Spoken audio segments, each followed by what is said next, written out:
You are listening to In Response, a legacy podcast. A show where three handsome guys talk about their favorite Magic the Gathering format, Legacy. I'm Peter Plank, the artificer. I've got everything at hand in my Goblin Welders toolbox.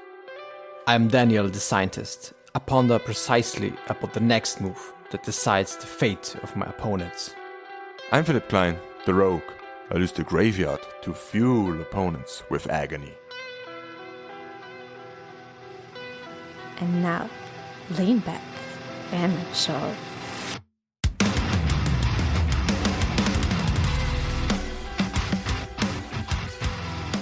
Hello everyone and welcome to episode 77, A World Without Grief of In Response, a legacy podcast. I'm Philipp Klein I am Daniel. And I'm Peter Plank. and we're talking about Legacy. Most of the time. At first, we will thank our beautiful Patreons for supporting this channel. So thank you very much, Matt Duncan, Christian Neutzer, Moritz Eichmeier. You are simply great. Thank you. And don't forget to like and subscribe pretty much everywhere, Spotify, YouTube, wherever you can hear us. Maybe you will get it from the title. We're discussing today a world without grief. So in this case, pretty much everyone knows that grief will be banned sooner or later. I think everybody hopes that it will be rather sooner than later. But in this case, we're discussing a hypothetical world of the griefless legacy metagame. So I think we can jump right into the episode. Who want to start here right now? Well, Peter, what is your feeling if grief gets banned? Which will be the top deck, or what changes do you expect in the meta? Personally, I think there will be a lot of changes, not only to like the aggro strategies, to the grief deck, to the scam deck, more also to like combo decks or slower, greedy or control decks. So I think we have a whole new metagame if grief leaves the battlefield. You could summarize it. You basically made an array of assumptions, and that can summarize that every other deck will get better when grief is banned. This is basically the summary. No, I think a lot more decks are simply viable to win or thrive in the metagame. Yeah, I think we discussed a little bit what could be potential like winners of grief banning happening. And we can maybe start with one archetype. I think we had like something like Grixis Delver as one of the, was the most popular tempo deck back in the day before Scaminator really rose to the top. There was a long menace of Delver strategies, different angles, Dreadwood Arcanist and so on. And it faded down a little bit and more. And now it really struggles to keep up with grief being around, which is just a simpler, better version of Delver at the moment. So the idea is, of course, when grief is gone, Delver could definitely slide back into the top position of like the best tempo strategy for Legacy. I mean, there's a reason why Delver was always basically the tier 1, the tier A, however you want to phrase it.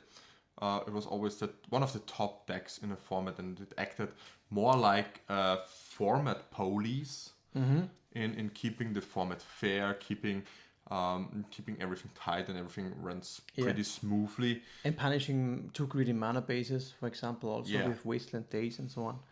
Basically, in my opinion, when Delver has a lot of iterations or a lot of color combinations that are viable and that you can choose from to play Delver or play this tempo strategy, then the meta is probably in its healthiest spot imaginable. Delver can be a problem if it's just too streamlined, like blue-red, like it was, or Rug with Arcanist and Oko, or Ren and 6. Expressive iteration was the latest one, Then Delver itself can be the problem.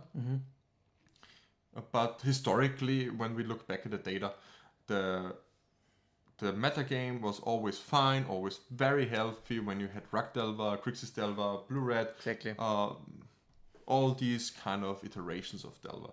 So Delver will definitely be one of the big winners of a Grief ban.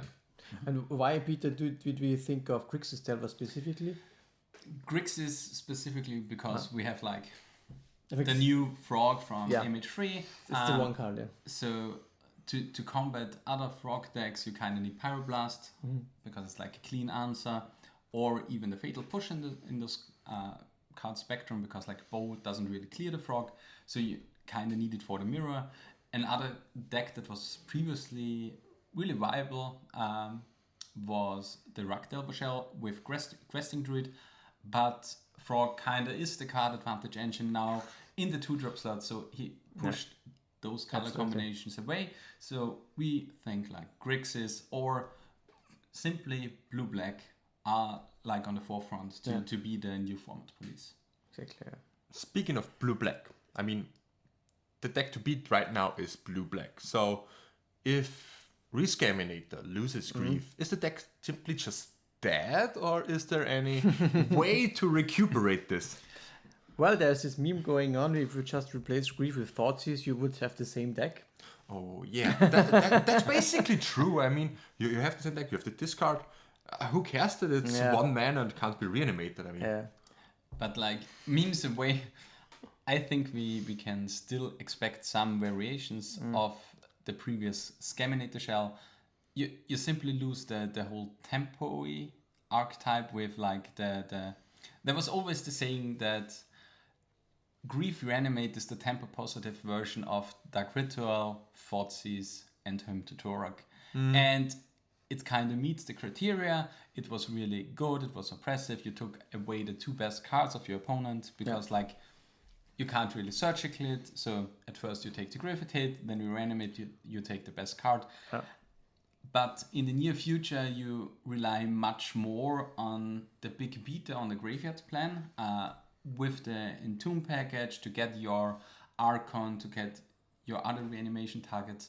So you lose a very, very big angle. So the deck is way more fragile than it is currently. It has to protect its combo way much more. And I'm gonna be frank here. I think people will try out a scam version just with Thoughtseize in it, because you could theoretically use it to protect your Entomb Reanimate package. But I also think it's, of course, not on a similar level whatsoever for in terms of Grief plus Reanimate on turn 1 strategies. But I would actually not be surprised, I don't know about you guys, if this is still like a tier 2, maybe even tier 1.5 deck or something like this. Even if you just have Thoughtseize instead of Grief. I mean, you have to take a look back at the historical data here. Blue-Black Reanimator was always a thing. Yeah. It was never really a deck that shined or a deck that was there. It was always there and always lurked under the surface. You could always, when you go to a big tournament, you could always expect to run into some kind of Blue-Black Reanimator. The thing is, Blue-Black Reanimator or Rescaminator without Grief is basically the same. The only thing is the one difference is that you have now Psychic Frog as a kind of tempo-y, mid-rangey plan. The question is here, is it enough? Yeah. For to have only this kind of beta I mean, for the deck to shine? Recently we saw that Okish Bombmaster was on the downswing. I would certainly think that this comes back into deck as another version of either, well, it punishes opposing cantrips and can act as a threat that doesn't use the graveyard. So I think, this definitely sees, I would expect to see more play after Grief ban in all decks, actually, not just this version now. But I also think that, it's not as flashy, as potent as a turn 1 Grief, of course. Yeah, so, for sure. Yeah, it's, I think, a question that we could speculate about if it's enough or not. one other card that we kind of expect the downswing is Dotty Voidwalker. Because like Voidwalker in the main deck is such a crucial card to stop like the turn 2 grief, which is still a big thing that they can do. But one thing I kind of want to mention with like blue-black reanimate is like previously there was always the kind of dream to combine blue-black Delver with another combo. Is it with Reanimator? Is it with Doomsday? We had those lists, but they were just not potent enough to kill your opponent, because like both plans were just not there. You needed more space to make one of those better. Yeah. But with Riscaminated, both are good. So I like to compare it to one of my favorite decks that recently was good before Bowmaster was printed. This is the Stuffed Breakfast version. It is the same thing with Scaminator. And if you compare it to Blue-Black Reanimator, it's still, Blue-Black is just a full combo deck with some cantrips and forces. But it doesn't have a plan B that oftentimes is used as plan A. Like Scam, you just have your frog, have your threat, and your opponent has to deal with that, waste resources on that, and then oftentimes you go for Entomb plus Reanimate on something, which is your plan A actually, but in reality you oftentimes execute a grindy plan B more often. Same with Painter with Urza Saga, for example. I think it's the same comparison. It's the same with Urza Saga, with Fable. You have such a strong thing that your opponent has to deal with, and then grindstone strikes. Exactly. That's the idea, and I think Scaminator does this really well at the moment. The question is, can it execute the same thing after a grief ban? And will be interesting. What's our verdict here? Will the deck really survive the ban? I think it survives, but it drops a huge gap in power level. It will not be the most powerful deck of the format, but it has now grown a large fan base, so we will see the deck still. Same, I agree. Also, I agree too. I think it will be a viable deck choice for the future to come. So don't fear if you bought your Underground Seas very recently. Never. There's a lot of nice cards still to play on the Underground. But to change around the color pie, we have talked about our favorite octopus in the format, which is basically the rename of Cephalid Illusionist. We have Breakfast. Octopus Breakfast, Octopus Breakfast now. It's still Cephalid. I will die on this hill. Yes, me too. Me too, of course. But we have the Nado decks. Yeah. Is it the Zenith build? Is it the Breakfast build? There's a lot of discussion around which is the best version to include Nado, but I would say Nado is definitely on the upswing. Yeah, absolutely. It's a clear winner, I think. It's pretty sure. Nado is very potent, and it is currently very potent. And it has the only big problem is that it's a 3-drop, which is, it's clunky at some point. And it gets griefed away. And like most decks, like every deck, pretty sure it doesn't have a positive matchup against Scam. But if Scam is really on the downswing and no grief is around, Nado decks are definitely a clear winner. And like you said, there are multiple versions and angles to choose from, and I have no idea what would be the best version. I think it's Bowmaster because you can trigger on your own creatures now. No, but I would say Breakfast has a little bit of the same thing with Nado that we have with Riscaminator. So it has like a really good plan A, it has a really good plan B. If you play like the fair game, they draw 6 cards of the Nado on the first turn, then you can kind of forget playing fair against the deck. And then you still have to feed a combo. You have now all the protection in the world. So it will be a really, really potent choice, which will, of course, also face the Pyroblast, Red Elemental Blast problem. So this is the point we made with Grixis Delver. Pyroblast is definitely on the upswing. This is a good point, yeah. The card in a vacuum is definitely also definitely one of the cards that you see like in every sideboard pop up again, I think, after a brief ban. I find it a little bit funny because we were now probably on the on really the most low point of registered pyroblasts in the history of Legacy. Pre-MH3, yeah. Pre-MH3, yeah. Yeah, because with Frog it returned a little It bit. returned a little bit, yeah.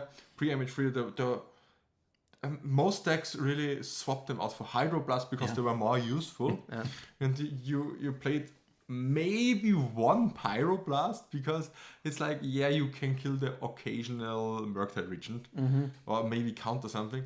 And now if Grief gets the axe, it's just really rise to the stars. Yeah. Play 3-4 Pyroblast. You have Delver back on the menu. You have Psychic Fog everywhere basically. You have Nadu definitely on the rise.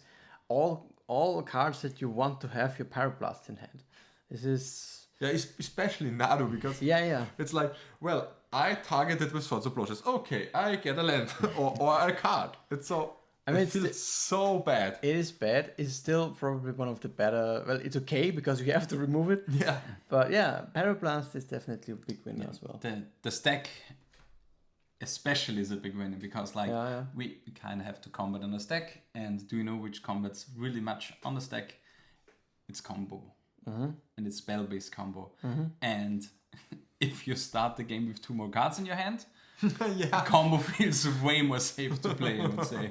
Absolutely, yeah. So I think we kind of can expect like Aunt or Necrodominance builds or TS, the Epic Storm, back on the menu. Yeah. And even things like Omnitel or something can also profit from this ban. They will get better. I think they are still overshadowed by more consistent strategies like even Oops or also Tess or Storm-based decks. Because Omni decks always lack a little bit their own consistency. But in the context of all the other decks, it also of course gets a little bit of a bump. But it's definitely, I mean, maybe it rises a tier or so, or half a tier. Probably, yeah. Yeah. But I would say like kind of Omni Show and stuff like that. We also have like the increase of red elemental blasts. So it will be really interesting how the meta shakes out. But we have now something that definitely doesn't fight on the stack. It fights on the ground, and it does it really, really hard. It's the Cloud Post. Yeah. So this is such a manage in the future. Will be almost. No, I think it's okay. Probably I'm calling it now, but it's a scary deck if you have a skilled pilot behind it. Not many players are playing the deck, and there are some different versions. But with Modern Horizons 3, I think if you have a look at different decks compared before and after, it's almost like there is a new deck that is just named Cloud Post at the moment because Planar Nexus is in Urza's Tower. I mean, I'm speaking from Modern Horizons now. We have like this Planar Nexus, then we have the Mycosin's Sowing Myco Spawn, the Disruptor Flute, Vaccine Bauble. I mean, this is, I don't know, 5 to 7 or something new Modern Horizons cards. Kozilek's Command. Exactly, yeah. So this is basically really just cut 30 cards from your old deck and put 30 cards in. That's really a cut of an era for this deck. Like new era, Modern Horizons 3. Primeval Titan is gone. The really hard green based is gone. Wait, what? Primeval Titan is gone? Yes. I haven't taken a look at this. No. Primeval Titan is gone? Myco Spawn is the better Titan. Because it kills an opponent's land and gets your own. So instead of you getting 2 lands on the end of the battlefield, you get it both on cast. And the nice thing is it costs the same. It costs 6 mana, but it's an Eldrazi. So with Ugin's Eye of Ugin, you're only paying 4 mana, for example. Oh, wow. Because you reduce the cost of the creature, and you don't care if it's countered. You don't care about the 3/3. I mean, it's nice on top, but you want to have this separate, and this is 2 separate effects. So you can use a Stifle for one of those, but you get another one still regardless. Yeah. Oh wow! So it is that's insane. Impossible to deal basically with. So you definitely get the ramp. You definitely get to destroy most of the time one of your opponent's lands, and then there's still a 3/3. I mean, not too shabby still. Yeah, it's a 4-drop that kills something of your opponent's lands, No. and if you kick it, you get one yourself. Exactly, yeah. The So- one and are colorless. Wow. You probably don't die to it, but you die to the Ulamog that comes in Yeah. the They next turn. don't play an Ulamog. I think You play an Fake Ulamog. Futurism Yes. That just is plays one Emrakul. one Emrakul and one Ulamog. Okay. So I it's, mean, you can tutor it. So Yeah. you just die turn, what is it? 5? 4? 4 to Ulamog? but do you know the nice thing? I think turn 4 is possible, yeah. Yeah. You even tutor your your Aifugen Yeah, with yeah. the Sowing Mika spawn. Oh, wow. Yeah, That's nice. You also have crop rotation. You also so have cop rotation, so it's there is ultra consistent. Yeah, I it's have to super take a look consistent. into this deck. It sounds it's very very funny. nice. Turn 2, the One Ring is pretty nice as well. if you Okay, think about it. I'm out. Do you know how you play turn 2 the One Ring? No. It's Planar Nexus plus Urza's Tower. Ah, yeah, okay.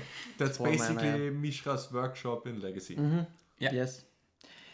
Planar Nexus is just such... It's completely bonkers because it enables Urza's Tower, also all the Cloud Post lands, everything. It counts as everything, basically. And it can make green mana on its own. So... Because it's forest?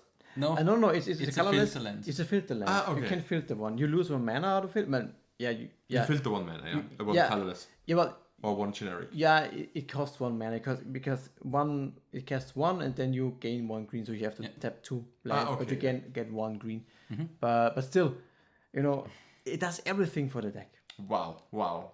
Okay, I'm really taking it back here because I haven't taken a look at the list and I was always under the impression, Cloud Post has got some new toys, it's very funny, Right. it's okay. and then you tell me these things and it's like, mind blown. And think of Vexing Bobble also in the deck, a 4-off. It's a hit piece against so many decks as well. So yeah, And- it makes the combo matchup so much better. Yeah, that's true. the deck is definitely on the upswing as well. Because it has a bad grief matchup still, like everybody or every deck has, but it will be one big contender. Yeah, definitely. But one thing that we kind of have to mention here also is like, we mentioned it like 2 or 3 episodes ago, that can be a big play in the near future because it has a lot more variation now. It's in Cheska, it's in blue-white, it's in blue-black. It's Stiflenot. Bunt is dead. And Bunt is basically dead. And Because grief like, dead. because like, yeah, Uro did, it was okay, but it was never great. And Flage makes it. Flage, Peter, flage. I decided for myself, my perk in this podcast is like wrongly pronouncing cards. So Okay, that's fair. That's nice. That's a nice idea. Flage is basically the thing that kills your opponent's creatures. It gives you the life total, and especially in a future format with a lot more tempo strategies, the Lightning Helix is definitely a strong thing. Oh yeah. I played a little bit Cheskai Stiflenot, and really the only reason you want to be in red is Flage and Pyroblast. These are basically the things that are drawing you to red, because Pyroblast is pretty self-explanatory, but having this 6/6 shooting beater, it's not like at first we thought play 4 bolts for Flage and just hit your opponent once with the Dreadnought and then burn them out, but that doesn't work that way. It's like you always want to shoot the critters, the small little creatures, and it just works so insanely good in clearing the board and having the board clear. Yeah. It's so nice. So At the moment, I think it's pretty good because it's very nice against things like Voidwalker, that safely kills it, that would interact with dealing with Flage, Orc tokens, whatever, small stuff. Psychic Frog probably not so much, but still a lot of blockers basically for a lot of blockers, yeah. for your threats that you just want to punch your opponent and get the final points of damage through. Yeah, and you mentioned Doughty Voidwalker, and it just feels so good when your opponent drops the Doughty Voidwalker and you're like, well, play the Flage, kill it, it goes into your graveyard, and you can just play it right back. Wow, Unless you insane. misclick and put your triggers wrong. Oh shit. At least I can't have in paper. Oh my gosh. It would have happened. It for surely would have happened to me online. Yeah. On paper, oh my god. On paper. Oh fuck! No. I missed to click my triggers. F6, no shit. And also, I mean, you have the variants here because you can also play the blue-white version, Exactly. which has such a good mana base. It's clean, yeah. It's clean. You play the basics. You can play Harbinger of the Season in the sideboard. Yeah. It gives you so many tools, and also Null Drifter is a powerhouse. I would definitely fancy this card. I think for this white version, it would remain to be seen how important the thrall is, probably, and how much you need a sword, as opposed to, I don't know, that's because there's a blue-black version as well, as opposed to push, for example.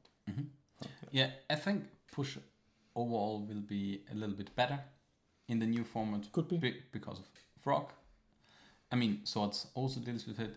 And a big thing, because you mentioned Null Drift in the current meta game, is like Null Drifter can be such a big liability. Yeah, because your opponent can reanimate it. You grieve your opponent's Null Drifter, you reanimate it. If you don't have the swords on the first turn, it's basically game over. It's game over. It's so game over. Yeah, that's true. So that's the one reason why this deck is. Well, Scam is just so good also. Yeah. I mean, it was the same thing that Painter had the problem with, because previously we were really big on Fury, but because of Scam, you can't play Fury. Yeah. Because it's such a big drawback if your opponent scams your Fury away and reanimates it.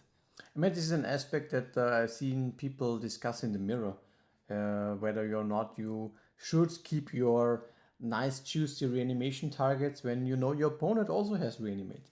So yeah, it is just awful, I think, at the moment.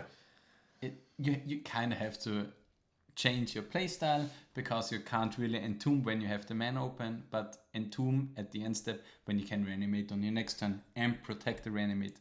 So you kind of have to evaluate how you play the game and really calculate at the decision points.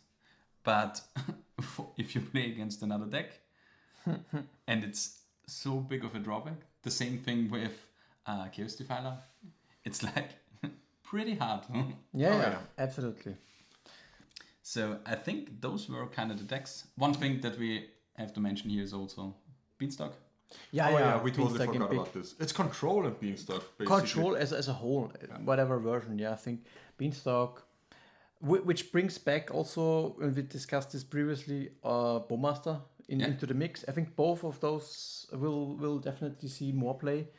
But everybody loves their control decks. I think they will definitely be picked up again. And basically in all color combinations, there will be 4 color beans. There will be bug beans. Basically, beans and Orcish Bowmasters go hand in hand. So you probably won't see lists without black. Could be, yeah. Or you go the Jeskai route. There's also some versions that you could in terms with of beans. No beans. Yeah, you want beans control and deck. Bowmaster. They go hand in hand. Yeah, they usually go. Yeah. Yeah, and maybe there are some 4 color beans lists, but beans is definitely one of the stronger decks after Grief Scam, after Grief Ban. That will definitely be also one of the big winners out of a Grief Ban. Absolutely. Maybe what would be interesting for our listeners, if we see a ban today, what decks would you explore immediately when you see an announcement, a nice announcement, Wizards said, "Oh, Grief is gone." What deck would you pick up and why and play it? Yeah, just shortly. put your pick into the comments, because now you can not just comment on YouTube, you can now also comment on Spotify. So leave your comment and let us know what would be your your first pick after a Grief Ban. What would be our deck to pick? I think I will stick with Depths currently. I will revisit Painter for sure, but I'm currently so frustrated with me personally on Painter that I think I want to try something new. So Depths, most likely. Depths. Yeah. Probably. I mean, I play a lot of very random decks. But for me, I would probably try some kind of 4-color or 3-color beans. Because they just look always very, very awesome to me. And Yeah. the card drawing is so insane off of beans. And I lost my fair share to it. So I want to be on the other side of the seat. On the other side, exactly. That sounds nice. For you, Daniel? I would choose actually. I bought my playset of Necro Dominance, and I haven't played the card since. I would choose a version of blue-black Necro Dominance Storm, similar to old, let's say, Ant, but it's not really Ant, but it has the same strategy and playstyle with cantrips and Storm. So I'm always drawn to this strategy. I want to try it out. I think this is what I would do. Awesome. It seems like Daniel and myself have switched seats. Could be. Yeah. Actually, that's true. Yeah, sometimes you have to branch out of your comfort zone. Yeah. I think, have you something to add here, Peter, or can we wrap the episode up? Because if you listen to the episode right when it comes out, there is like 1.5 hour that we go live on our Twitch channel from the Austrian Legacy League. Because it's twitch.tv/Austrian_legacy. Because we have like on Friday the warm-up FNM that we stream 5 rounds of Legacy. We have Saturday a nearly booked out 64 person event 2K, and on Sunday another big event. I think also an European Legacy Masters qualifier. Exactly. So 2 slots in total, and everything will be streamed. We have Swiss 5 to 6 rounds, most likely plus top 8, and all will be streamed live by these funny guys here. So definitely join the chat, listen to us, and watch some awesome Legacy in Linz. And we try to keep the matchups interesting. So Grave me around the time. Yeah, prepare for that. So I think we can wrap it up here now. Go to twitch.tv/Austrian_legacy for really nice Austrian Legacy Masters action. And also go to our social media. It's @response_legacy on Twitter, Instagram, and Facebook. Also, you can find me on Twitter. It's @PhinekMTG, PHINEKMTG. Peter, where can we find you on social media? you can find me on Twitter. It's @unicornlord, but the O in the Lord is a 0. And what about you, Daniel? Also on Twitter, it is @FlyingDelver there. And don't forget to like and subscribe on Spotify and on our YouTube channel. It helps us out tremendously, and we want to grow the channel really to the moon. And so every like and every subscribe counts. Thank you very much. Don't forget Patreon. In response, the end.